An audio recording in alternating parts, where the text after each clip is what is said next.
So yan no. So kamusta po mga ka-Streetwise? Ako po si Takero Miyamoto at welcome po sa aking munting channel. So mga ka-Streetwise, siguro alam naman po natin na ngayon po sa Bongbong Marcos administration po ay natapos itong Panguil Bay Bridge sa Lanao del Norte. Okay. So bali ito po yung pinakamahabang tulay sa buong Mindanao. Okay, natapos po 'yan sa PBBM administration. So ngayon mga kababayan, itong mga DDS na to, hindi nila matanggap na malaki po yung ambag po ni Presidente Bongbong Marcos diyan po sa pagpapatayo at para po matapos po yung tulay po na yan. So para sa kanila, ito daw po ay Duterte legacy na which is hindi naman ito totoo. And then mga kababayan, pahiyang-pahiya po dito si Amy Marcos. Kasi para kay Amy Marcos, si Duterte lang po nagpagawa lahat po ng infrastructure sa Pilipinas. Tsaka yung tatay niya. So, tatay niya tsaka si Duterte lang daw. Boba talaga to, no? So, ngayon, para makuha natin yung narrative nito mga ka-Streetways, no? So, tingnan natin yung mga post ng mga DDS. So, unang-una, itong si Jabonga. Okay? Sabi ni Jabonga, no? Hiyang-hiya naman kami sa Panguil Bay Bridge na inaangkin ninyo. Yan ba ang landmark achievement ninyo? Yung project ni Presidente Duterte. O yan, di ba? So, para sa kanila, proyekto po ito ni Duterte na which is hindi totoo. Hindi po ito totoo. So, meron pa yan, pati itong isa. Mahalin natin ang Pilipinas. So, ito, Duterte na page ito eh. Di ba? So, dapat dito, ang pangalan nito dapat mahalin natin ang mga Duterte. Di ba? Dapat hindi Pilipinas. No? So, sabi dito, Panguil Bay Bridge is a Duterte legacy. Credit grab na naman ni BBM. Di ba Duterte legacy? Okay. So ngayon, ang tanong ngayon dito mga ka-Streetwise, totoo ba to? Totoo ba yung sinasabi ng mga Duterte Bobo supporter? Sabi ko sa inyo, bobo to eh. Kaya nga Duterte Bobo supporter to eh. So ngayon, reviewin natin mga kababayan. Reviewin natin, at least nakakuha tayo ng idea, no? So ngayon, ito yung balita kahapon. Okay? Marcos unveils 8 billion Panguil Bay Bridge, Mindanao's longest. So ito po ay 8 billion. Tandaan nyo ninyo mga kababayan 8 billion po ang nagastos dyan po sa tulay. Di ba? Okay. So ngayon, kailan ba nasimulan yung construction nito? So magiging fair tayo. So sabi dito, ito, the construction of the Panguil Bay Bridge began in 2020 under the former President Rodrigo Duterte Build Initiative which sought to improve the country's infrastructure. So tandaan nyo galing Rappler ito na isang anti-Duterte to na news social media outlet. So yan. So nagsimula yung Panguil Bridge na yan, yung pag-construction po 2020. So syempre dahil sa 2020 na simulan, para sa mga Duterte Bobo supporter, Duterte legacy po ito. Pero mga kababayan, kung ibababa po natin ito, sabi dito, di ba? The loan agreement for the bridge backed by the Export-Import Bank of Korea Economic Development. So ibig sabihin nito mga kababayan, ang pinanggastos po dyan sa pagpapatayo po ng tulay po na yun sa Mindanao ay hindi po ito pera ng gobyerno. Pera po ito ng loan. Di ba? Backed by the Export-Import Bank, Korea Economic Development. Corporation Fund, di ba? Was signed in 2016 during the administration of the late former President Benigno Aquino. So yon. So ngayon malinaw na. So ibig sabihin nito, yung loan po na yan ay nasettle po nung panahon ni Pinoy. Ngayon, ang point dito mga kababayan, so in short mga ka-Streetwise, nasimulan po yung proyekto at napondahan yung proyekto noong panahon ni Pinoy, 2016. At 4 na taon bago nasimula noong panahon ni Digong, 2020 pa. So alam nyo kung anong implications nito mga kababayan, nakapag-loan na tayo 2016. Di ba? So tumutubo yung pera, di ba, na binabayaran natin, na inuutang natin, na hindi pa nagsisimulan yung proyekto. So by the way, saka natin pag-usapan yan, So ngayon, hindi lang yan, meron pa dito. Okay. So ang tanong dito, tandaan nyo 8 billion po 8 billion. 8 billion po yung proyekto. So ang tanong, magkano po yung nilaw ni Pinoy? So ito, buti na lang may nakita tayong article. O diba, ganyan mag-content mga kababayan, palaging merong ebidensya. Hindi po katulad ng mga Duterte Bobo supporter, kung ano yung pakaramdam nila para sa kanila ayun pang totoo. Pero tayo, pinag-aaralan po natin yan. Okay, Nakita nyo naman yung date, June 10, 2016. Di ba? Panguil Bay Bridge Project Loan Agreement signed. So napirmahan na, 2016. Okay? So magkano yung niloan? Magkano yung niloan? Ang niloan po ay with an estimate cost of 4 billion, di ba? 4 billion.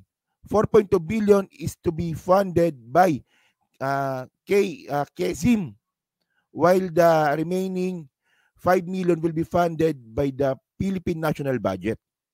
Okay. So nakuha nyo yung point, mga kababayan. 4 billion lang po yung inutang ni Pinoy. At yung remaining po, mga ka-streetwise po, ay gobyerno na po ng Pilipinas ang magpopondo. Okay, so gets nyo na. So ngayon, mga kababayan, ang tanong natin dito, meron na pala tayong pinirmahang loan noong 2016. Bakit inabot pa ng 2020? So na-delayed. So ibig sabihin noong 2020, ang ginastos lang dito ni Presidente Duterte is yung na-loan.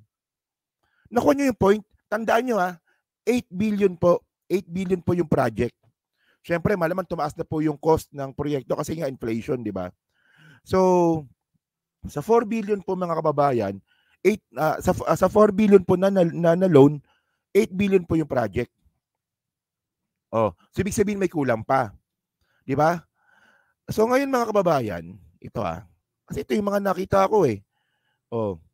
So ngayon, kung babalikan po natin 2022, nung bago po matapos po yung Duterte administration, ito makita nyo naman ito sa page Di ba? Panguil Bay Bridge Construction, updates yan. So aerial view of Panguil Bay Bridge start point at Tangub City, updates as of May 31, 2022. So ito po, bago matapos si Digong. So ito po yung picture. Ayan. Oh. Ang konti pa lang. So ibig sabihin nito, mga kababayan, yung na-loan po ni Pinoy noong 2016, ito pa lang yon. Ito pa lang yon. So ngayon, ang problema dito, kung paano makukontinue. Kasi merong perang merong pera na niloan para simulan. So ang usapan dito, base po sa nabasa natin kanina, i-continue po ito ng gobyerno. So saan kukuha ng pera yung gobyerno noong panahon na to? Pandemic. So syempre, mag-continue po ito after po ng pandemic. So 2022 po iyon. So ngayon, kung babasahin po natin yung statement po ni Presidente Bongbong Marcos dito, ito galing itong PCO. Okay? 8.3 billion Panguil Bay Bridge shows Philippines will to build key infrastructure project. Okay. So ngayon, ito at least nakukuha na natin. Nagkaroon ng loan, 4 billion noong panahon ni Pinoy. Tapos yung 4 billion po na yun, ginamit po ni Duterte para ipatayo yung proyekto noong 2020. So paano na yung remaining?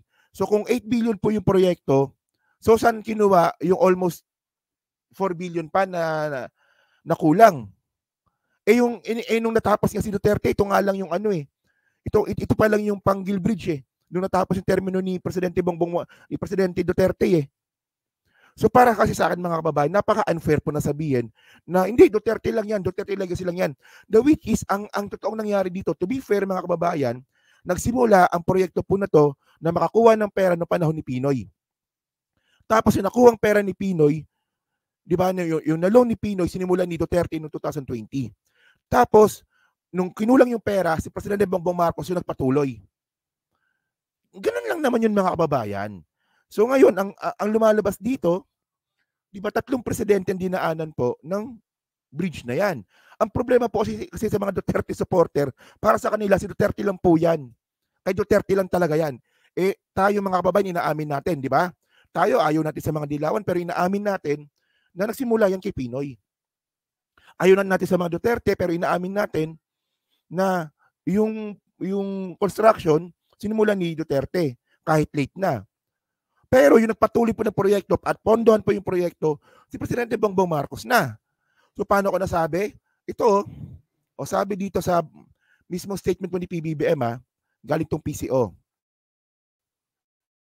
Sabi niya dito sa bandang baba, di ba? When the pandemic hit, the DPWH had to pause and had to recalibrate and revisit and create techniques and strategies on how they could move forward with this project. Di ba? And just when they thought they could continue the construction of the bridge. Funding issues. Stop it again and slow it down again. Pero hindi tayo nagpatinag basta-basta, he added. Oh. So sinabi ni Presidente Bongbong Marcos na kinulang talaga yung pera. At pinagpatuloy niya kung pinagpatuloy niya yung proyekto po na yan kasi nasimulan na po. So sa tingin nyo ba napaka-bobo talaga ng mga DDS talaga mga kababayan, no?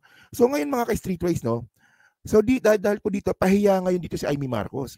Kasi tandaan nyo sabi ni Amy Marcos dito, flagship infrastructure project sa 2024 walang pondo.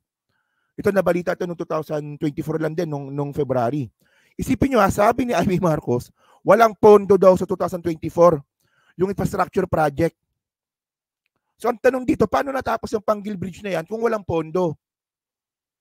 O tandaan nyo mga kababayan, iniwan ni Duterte yung Panggil Bridge na yan, ayan po ang itsura. May date pa yan, June 1, 2022.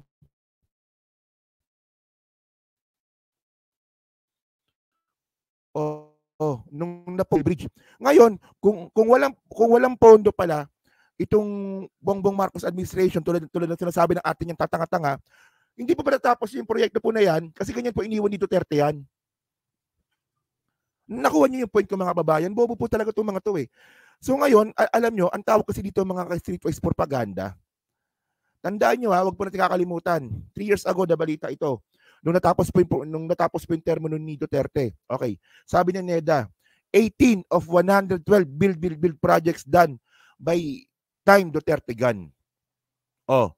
Akala ko ba golden age of infrastructure yung panahon ni Digong? So bakit sa 212, bakit 18 lang yung natapos? So ang malinaw dito mga kababayan, itong build program po ni Duterte, isa lang po itong propaganda.